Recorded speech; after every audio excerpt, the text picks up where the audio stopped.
Nathan Yeung, all the way from Vancouver via LA, via Hong Kong, via wherever. We're going to hear your whole story, man. Get ready. Buckle up. Welcome to the Sales Podcast. How the heck are you? Doing well. Thanks, Wes, for having me on today.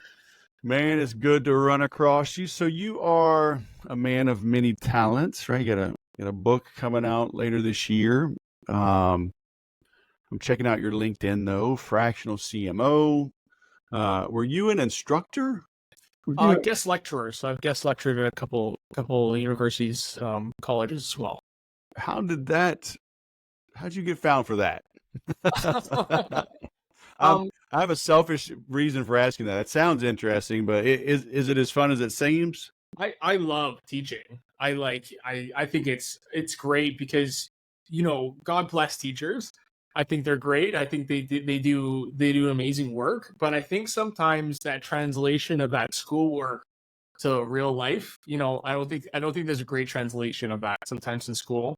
And I think I love coming into classes and really bridging that gap. I think it's enlightening to a lot of students, and I find it incredibly fulfilling. Like I find it incredibly fulfilling coming to students with real life experiences, explaining what really matters versus what school says matters, and having them just have new perspectives coming out of that class. So the Berkeley one was through a professional colleague.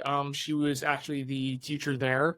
So I was super excited to do that, and because that was specifically for startups.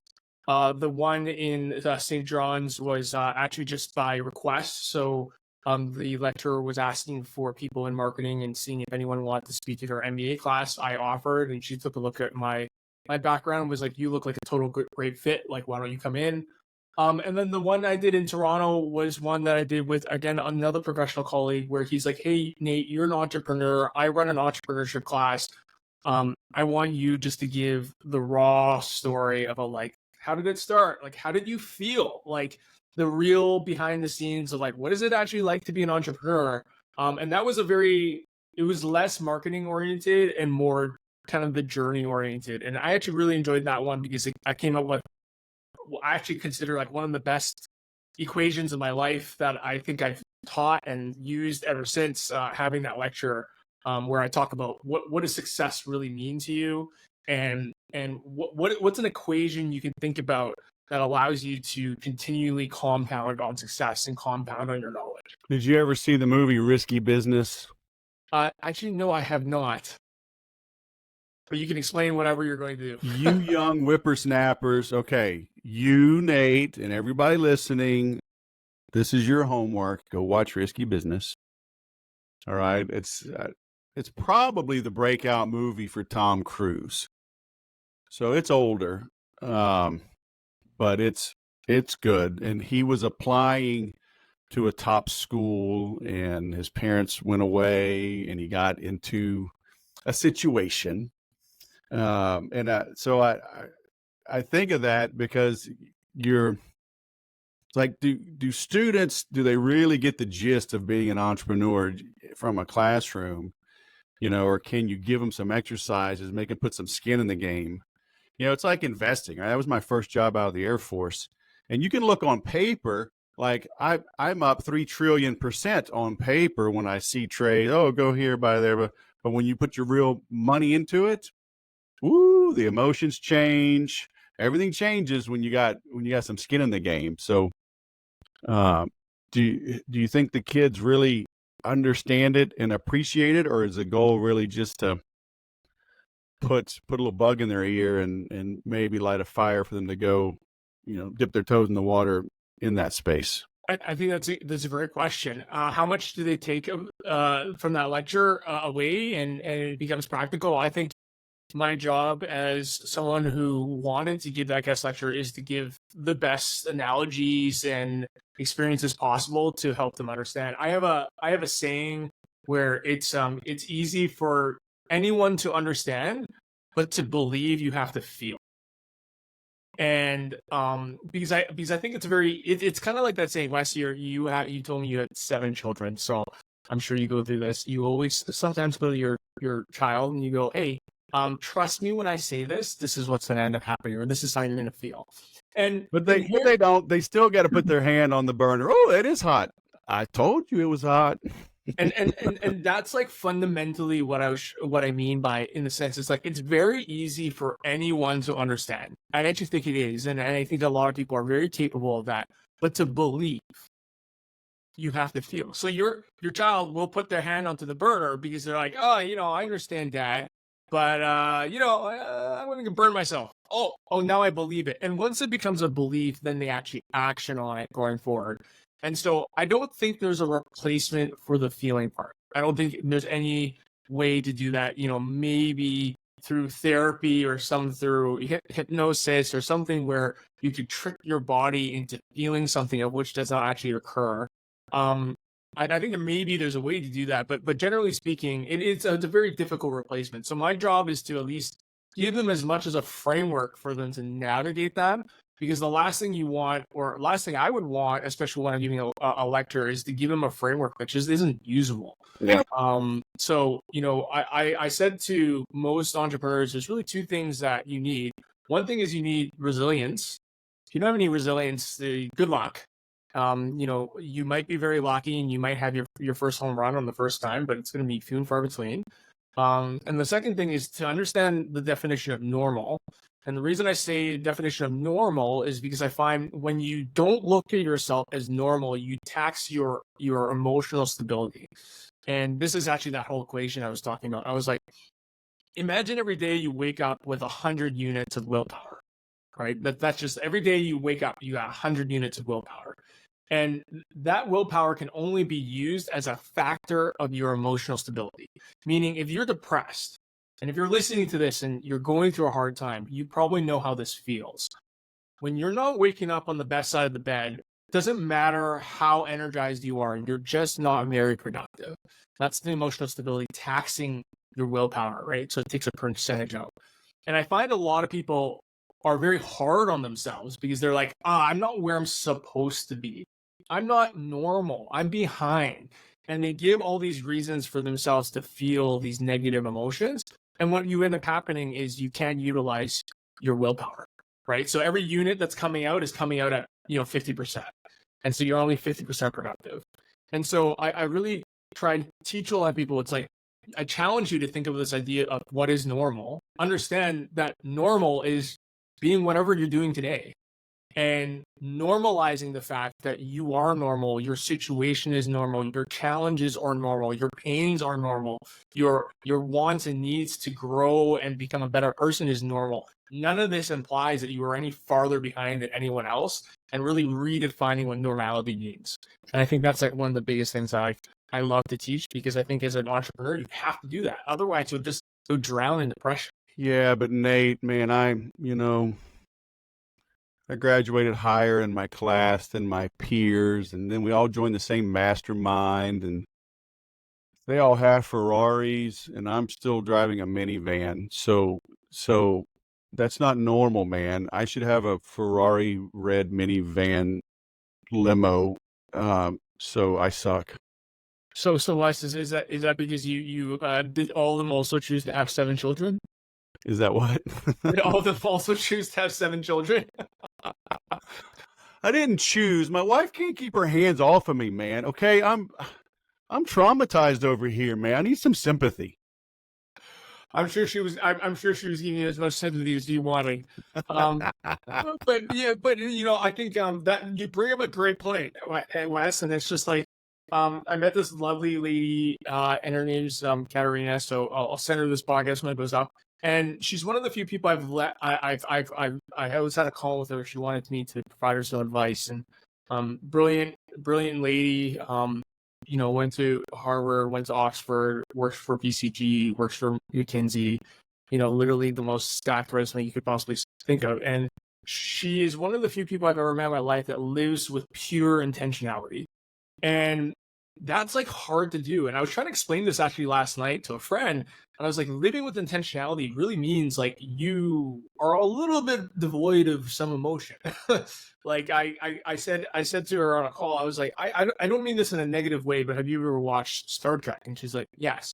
I was like, you're a little bit like Spock. She's Spock. You're a little bit, you're not cold like Spock, but you certainly operate like Spock. And Wes, I would say all your friends with Ferraris and all of the mastermind, you graduate top of top of your class. Wes, I can only imagine that you probably had some other priorities, and your wife probably had some other priorities. And the truth is that if you probably put it down on a map and you said, hey, this is what I want, how am I going to get there?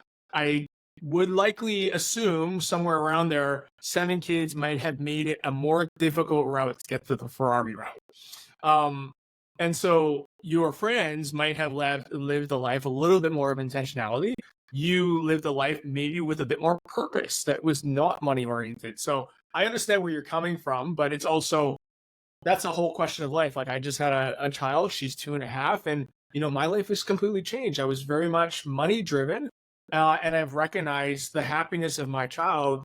Doesn't matter if I'm worth $50 million or $10 million or $5 million. Now, that at the end of the day is still going to be enough for me to enjoy that happiness. And so therefore, why am I driving myself around to earn $50 million? I still want that, of course, but at the end of the day, I now have a choice, and that choice is my opportunity cost of making my daughter smile versus me sitting behind a computer making calls.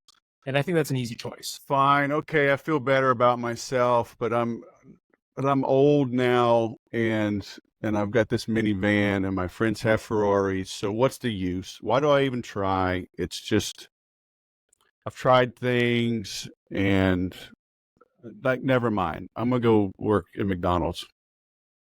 Hey, if you work at In-N-Out, I heard the pay is quite good as a GM. Oh, no, all right. I like the way you're thinking. All right. I mean, the And you get McDonald's, burgers all the time. I It's don't not a bad know. thing. In-N-Outs are definitely cleaner. Good grief, but I digress.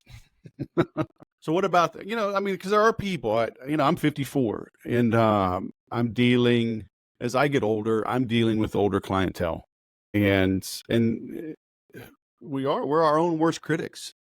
And I'm always telling people, like, you got this, right? And sometimes the stories help. Like Colonel Sanders, he was whatever, 66 or something. I don't know. He was older, when they built a new highway, and it bypassed his little shop, his little chicken stand.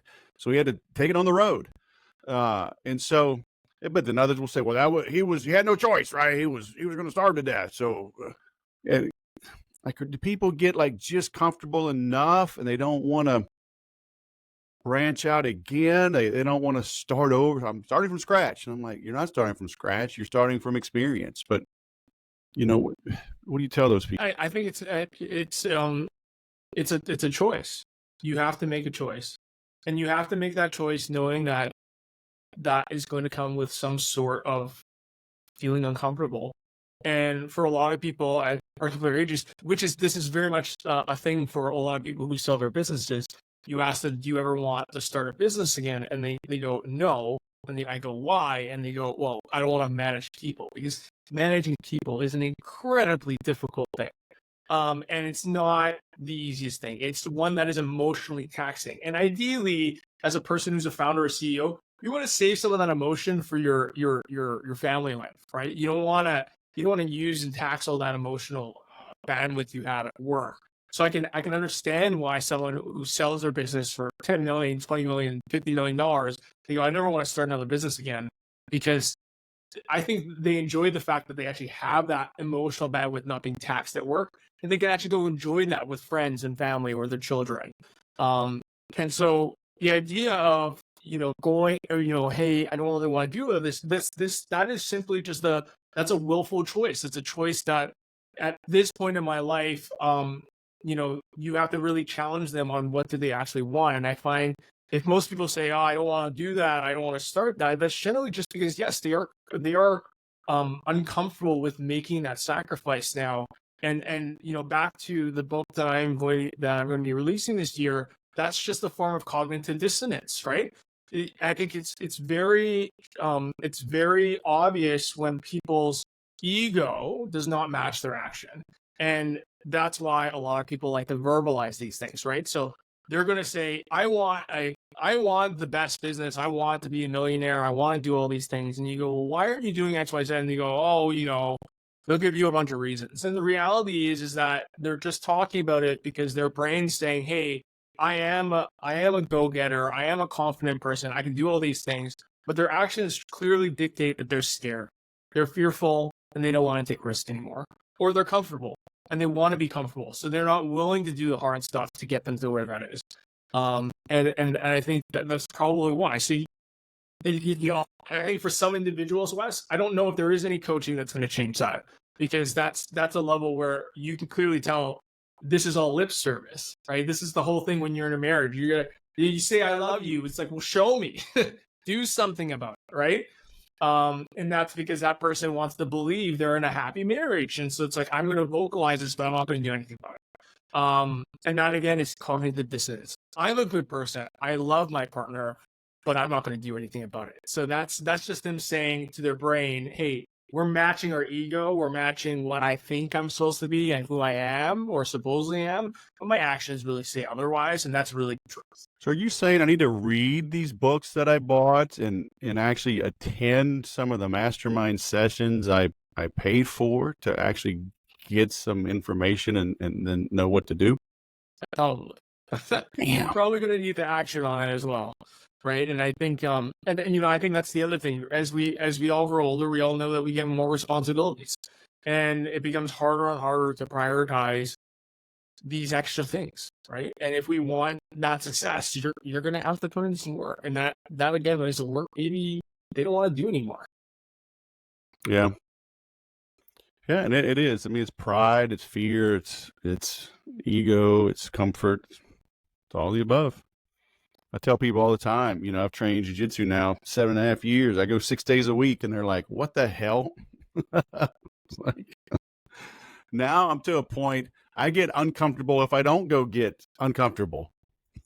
So I got to be moving, it keeps me from being sore. I get sore and stiff from not moving, versus getting after it. But it's all hard, man. It's all hard. So it's like, choose your hard. Right. Exactly. It's hard running a business. It's hard being run, being pushed around, controlled. If you try to live with purpose, right? Try to live with intent. I work out twice a day, every day. I wake up at 4:30 in the morning. I do an hour cardio every morning. I bulk and cut once or twice a year. And literally every single person goes, hey, why do you do that? I'm like, why not? Why not? Why don't you tell me why not? And rather than trying to challenge why I do something, it's like, give me the reasons why I shouldn't be doing it. Like, oh, you're not enjoying life. It was like, you're telling me I'm not enjoying life, that I'm a whopping 5 pounds heavier from last year, that I can control my weight up to 20 to 25 pounds when I feel like it, any time of the year. And you, on the other hand, gain 10 pounds and start freaking out because you've never tried this and you have no confidence in being able to manage your body weight and your level of athletic activity. So it's this thing. It's like, you're absolutely right. Not being uncomfortable, at least for me, is also a challenge because I feel like there's no progress. There has to be progress. And I think when you get comfortable in something you're uncomfortable with, that's progress, right? Yeah. I was a terrible cook, awful. And I wanted to learn it from scratch. So I did. So now I don't follow recipes. I go based on the foundational things of cooking: fats, salts, acids, and really looking at that on a taste profile perspective versus a recipe. That's like learning fundamentals. I was a terrible cook. I wanted to learn to cook from scratch. After I did that, I felt great, right? Because it's like, I didn't know what I was doing. I was frying eggs and they were getting black. I didn't know why. I was just not a good cook. And now I can cook. So it's like, I think in everyone's life, and they talk about this in habit building, you want to see progress. You want to see progress in every part of your life, whether that's your friendships, your family, your business. And if you don't do that regularly, it's so easy to be. Well, Nate, that's easy for you, man. You're young, you're probably lucky. You got on the right path early, had some success, probably got an inheritance, and now you have all the time. Look, I got this commute. Kids are in dance and baseball and mortgage and interest rates. Have you seen interest rates and inflation? Don't get me started on inflation. And, I don't have time to work out twice a day. That's just, okay, why am I even listening to this? So Maybe Are you laughing at me? I'm laughing with you because even when I was going to school, I was driving. I think it's like probably 45 minutes on the way there and an hour and a half on the way back due to traffic. In the car, I would listen to additional lectures from other schools. So it was like going to school. I was also listening to additional lectures from other schools because I wanted to learn more. Because I was like, I'm in the car for 2 hours a day. I might as well be productive in it. And I'm not saying not to completely ignore your children in the car or as you're watching them do whatever sport they're in. But I think there are always creative ways to be productive in your life, but you have to choose whether or not you want to do it, right? Yeah. And I think that's the challenge for a lot of people. Sometimes it's fair that some people just want to have downtime, and I get that. You need to have downtime. But at the same time, if you truly believe in your intent and you really want to achieve those goals, then you make the hard choice. Kids are in the car, dad puts on the lecture. Kids say, Dad, why is the lecture on? You tell them to shut up because you're driving. It's like when you drive, Don't say shut up, Daddy. That's a mean word. Well, you know what's more mean? Not learning, so let Dad learn, right? So it's just like, so shut your pie hole. And you get comfortable in those uncomfortable moments. I remember when I drove my friends one time and my lecture automatically popped up and I was embarrassed for a second. And then I recognized, it's like, why am I embarrassed? I'm driving. They're in my car. Deal with it. Yeah. Right? Just deal with it. This is what I do in my spare time because I want to maximize the time I have on Earth. And I feel like a better way to do that is to get as much knowledge as possible. All right. You're still a young whippersnapper. I'm probably going to be disappointed in this answer as well. But have you listened to any Zig Ziglar? I have, but a long time ago. I haven't listened to him recently. All right. At least you have. Well, I mean, yeah, he called it Automobile University, and he probably coined the term. I don't know. But yeah, I'd be at the gym and I'm jamming out to Zig Ziglar, and Anthony Robbins. And now there's, podcasts. And I mean, I don't think I ever listened to music. I bet 5% of the time ever in the gym am I listening to music. It's so, yeah, you get it when you can, and you got to keep seeking to grow. But you do have to take action, right? I mean, I see way too many people. I tell people all the time, like I'll go to a conference and I'll walk out in the first 15 minutes of the first session. If I get a nugget, if I get like really inspired, like, holy crap, I got to do that right now. Like, but wait, it's an hour-long talk. Like, I don't care. I'll catch the replay. Like, go take action. I see people, they just binders and binders, notebooks full. Like, have you ever reviewed those notes? Have you ever taken action on those notes? It's like, go apply what the hell you learned. But again, I think it's the fears, the comfort, whatever. I don't see people taking action. It's true. It's true. And I made a good friend last year. His name's Dave Forster. He 20 years in the Marine Corps. What's that Army university again down in the States? The famous one. I don't know, man. I mean, it's the Air Force Academy is the only thing that matters. I'm sure he's all right. So West Point is a little dull, gray university, government university up in New York, and then the Navy people they play around in Annapolis, Maryland, and Coast Guard. Like, none of us even admit the Coast Guard exists. So I'm gonna have to delete this out of the interview. Got the Merchant Marines. I mean, the Coast Guard doesn't even talk about the Merchant Marines. That tells you where they are. But anyway, so if he's a Marine, did he go to Annapolis? No, so I think he just retired. He was so he's 20 years in the force, and he was also a trainer or a head trainer at West Point. I forget the name. Okay, so was he Army or was he Marines? So sorry, I could be wrong. He might be Army.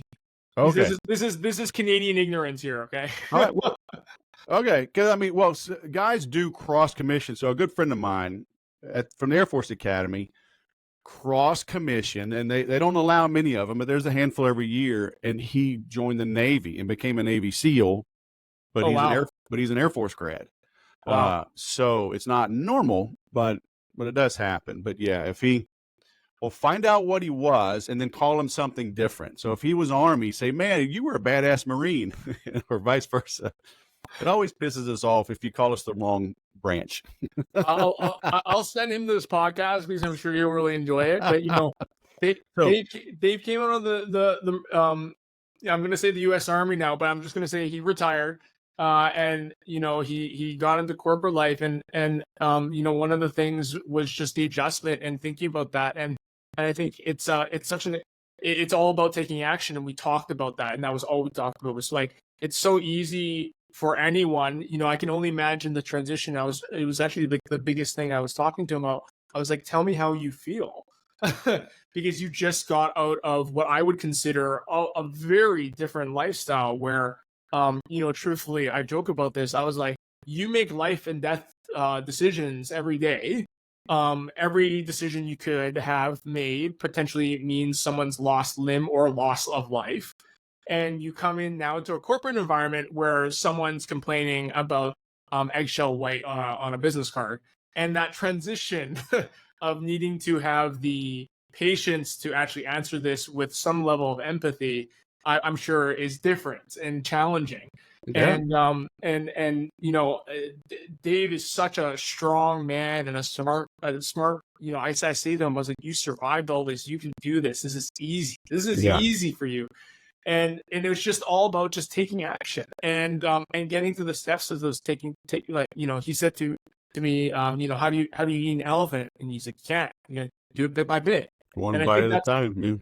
Yeah, and that again goes back to something that I've learned in my, when I'm writing my book is analysis paralysis. We have too much choice. We have limited amount of cognitive spend that we want to spend on things. And when you have too much choice, you don't do anything. And when the choice is too big, you don't do anything. So you really have to take those big complex ideas like, hey, I'm going to transform my life. Hey, I'm going to build this business. You've got to make it into bite-sized pieces. Now, the bite size is you're going to be like, Nate, what's bite size? And I'm going to say this on this podcast. The bite size is what works for you. Don't try to analysis paralysis yourself to death to be like, oh, this bite size is too small. This bite size is too big. And then I don't care. If the bite size is every day, you're going to open up an article that's about building a business. You're going to read about it and you're going to write notes. That's great. If it's as simple as you just reading that article, fine.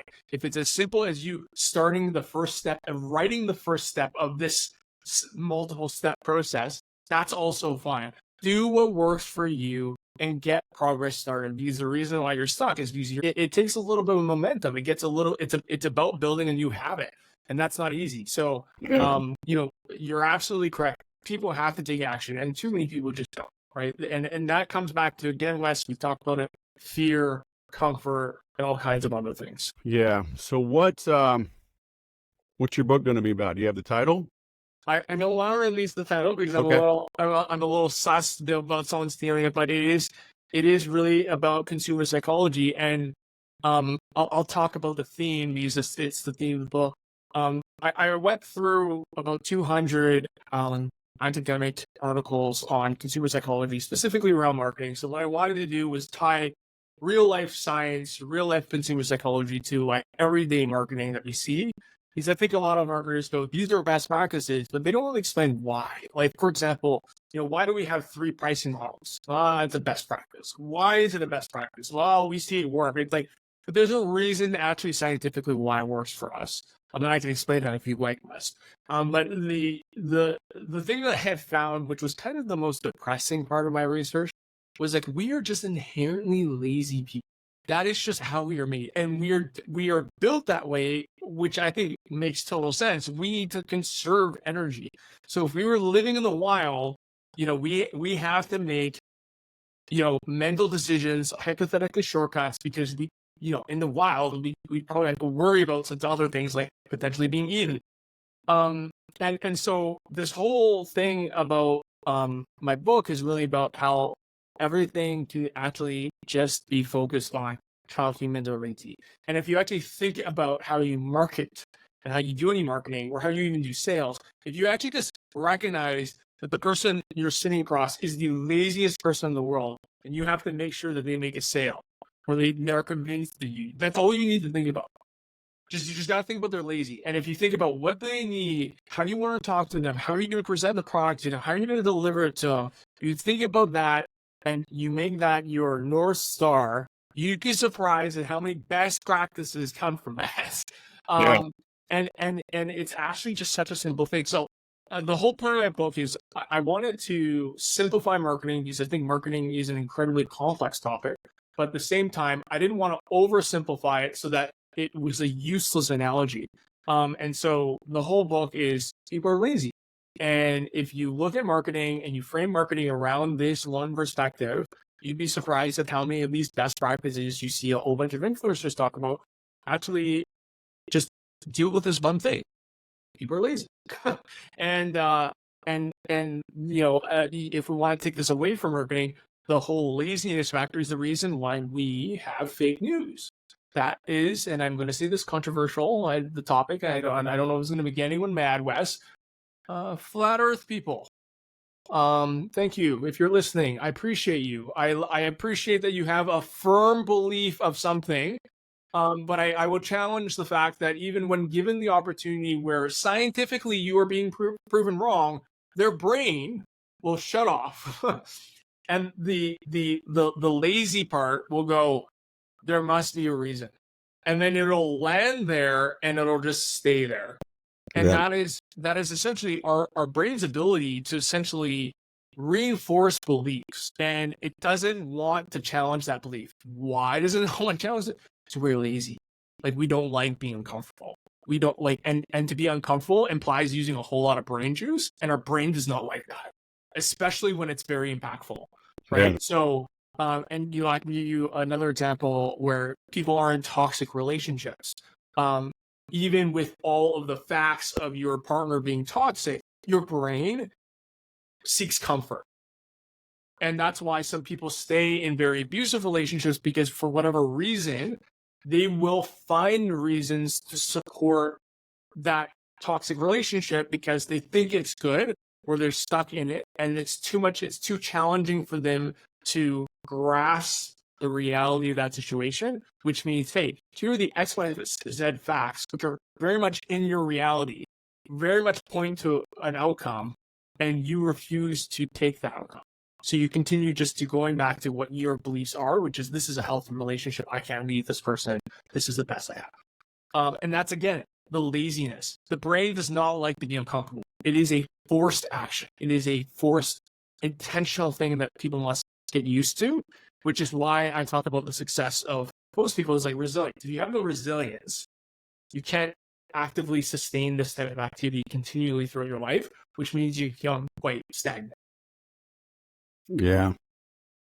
And I mean, it's an infinite feedback loop, isn't it? Because the more things you do to become resilient, the more resilient you become. And the more things you do to be lazy, the more it. I've talked about this I've got a copywriting course, and I referenced this book called Deep Focus. I think it's Deep Focus. Are there two books? Yeah, Deep Survival and Deep Focus. Oh, no, Stolen Focus. Stolen Focus and Deep Survival. But Stolen Focus talks about like how the social media companies, they have intentionally, they know how the brain works. 100%. And they use it against us. Just like I was talking to my kids the other night about cigarettes. And I mean, tobacco isn't all that addictive, just in its natural state. Roll a cigar and just pure tobacco. Yeah, like you may enjoy the process of it, but in a cigarette, the chemicals they put in, I mean, they have intentionally, just like fast foods, they have intentionally designed these things to become addictive. So they know, right? And so you gotta work hard to fight off those things, and we're all addicted to them to some degree. So like, you really gotta wake up and step back and go, damn, I gotta stop that, and we all have the time, but you got to stop scrolling. You got to stop binging Netflix. Go walk for 45 minutes, if you can't run. And the more tough things you do, the tougher you become, right? And then the easier everything else becomes. But it's not natural, right? You're not normal working out twice a day and controlling your diet and learning things that getting good at something you don't know, like cooking. That that's not normal, right? Yes, and I know, and so and not that this is a big sob story, and I you said you're in talk about my life. So I grew up, I would say, with the shorter end of the stick. I was a fat child. Happy to send you that picture for this podcast too, because it's an entirely cute picture. Everyone loves this picture. Looks like I ate Harry Potter and turned into a baseball fan. And so I grew up on what I said to my mom, and I said to her, I said, Mom, I don't know how I didn't grow up to be a really messed up kid. And she's like, what do you mean? I was like, Mom, I was like bullied all the time. I had massive friendship betrayals left, right, and center.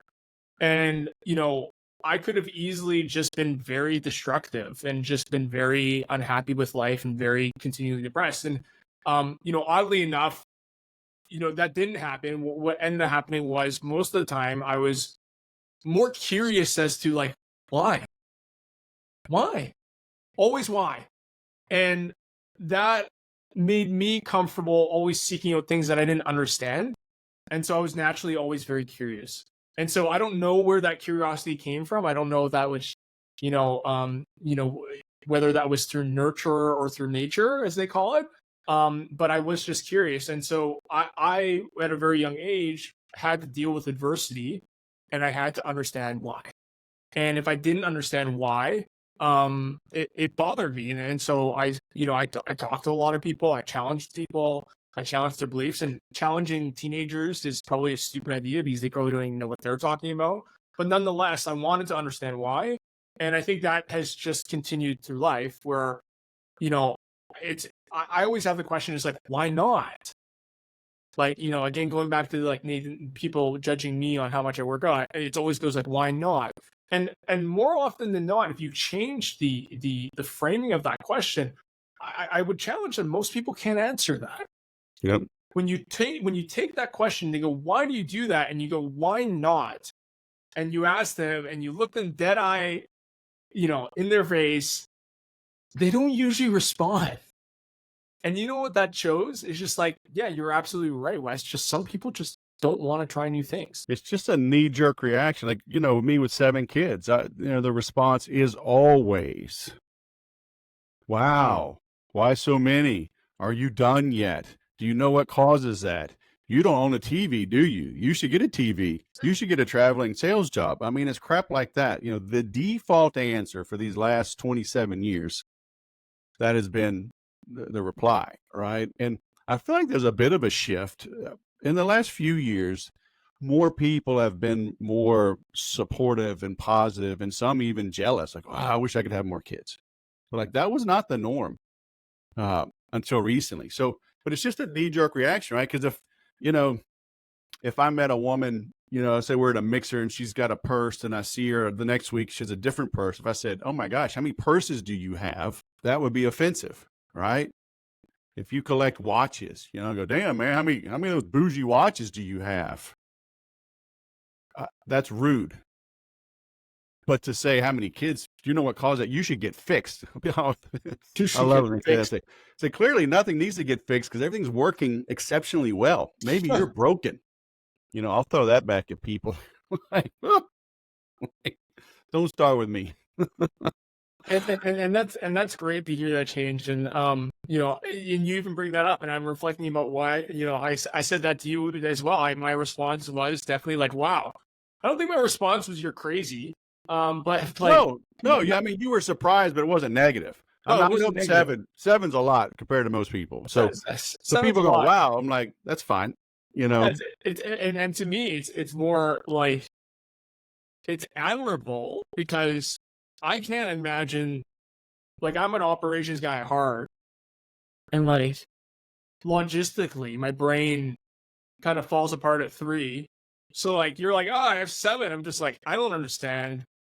It's different. I'm sure, right? And I'm sure there's a lot of teamwork involved.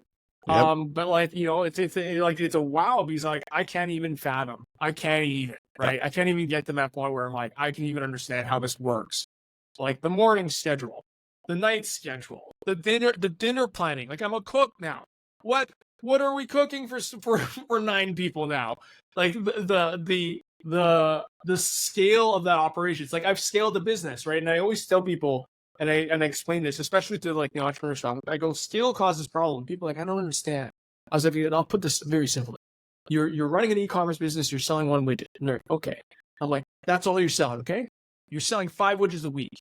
What do? They're like, oh, I go to my garage, I ship it out. Exactly. All right, now you're selling 20 widgets. And they're like, yeah, okay, well, I'm working a little longer. I was like, all right, now you're selling 1,000 widgets a week. What are you doing? And they're like, oh, I guess I'm working. I was like, no, because now you have customer service orders coming in. Now you have to deal with marketing. Now you have to deal with refunds. Now you're dealing with cash flow issues. Now you're sending out 1,000 boxes. You have no more time for anything else. Scale causes issues. Scale for most families, Wes, cause issues at 3 kids. Most people are like, the economics of living with a family usually changes at 3 because the car changes, the vacation changes, everything changes. Everything changes. So Wes, I can totally understand. For you probably hit 3 and you're like, well, F it. I already crossed the hard part. We might as well just keep going now. 3 is the hardest. I tell people all the time, if you can have 3, you can have 10 because it's like, it's not any harder. One is crazy. You're like, oh my gosh, I never sleep. I don't have a life. You have 2. You go, whoa. 1 was easy. Now I'm one's laying there helpless. One's poking knives in the electro outlets. 3, you're like, holy crap, we're outnumbered. I need some help. And it's like, oh, now the oldest can brush their teeth or buckle themselves in their own car seat, put their own shoes on. You're like, oh, that's so helpful.